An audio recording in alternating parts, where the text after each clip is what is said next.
Hey guys, how's it going? I am the ConflictNerd. Hello and welcome back to Hawken. Today we're going to be looking at the second game mode on offer right now, and that is Missile Assault. So this mode is basically your standard domination with a slight twist. Basically, there are capture points and your team needs to hold them. In the example you're seeing at the moment, there are 3 capture points and we are fighting to, well, obviously capture them. And as you do, as you hold them, the enemy team's base is getting weaker because you're firing missiles at it. That's why it's Missile Assault. The capture points represent missiles, and the more capture points you have, the more missiles you are firing, and the weaker and weaker the enemy team's base gets. This becomes very interesting because I want to compare this to Conquest in Battlefield 3 or any of the Battlefield games really.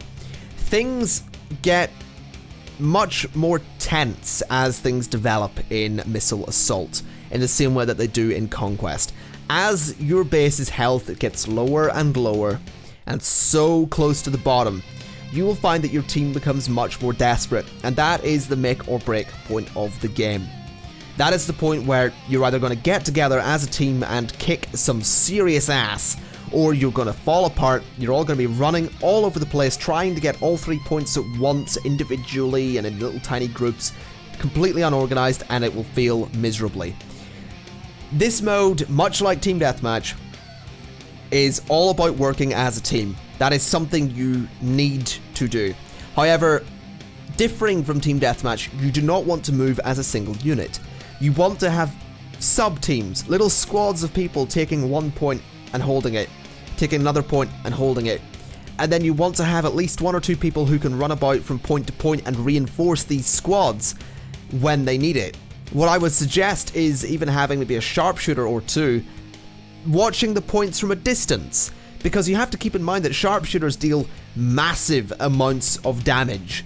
So let's say that you are in a one-on-one and you have a sharpshooter off to the side helping you.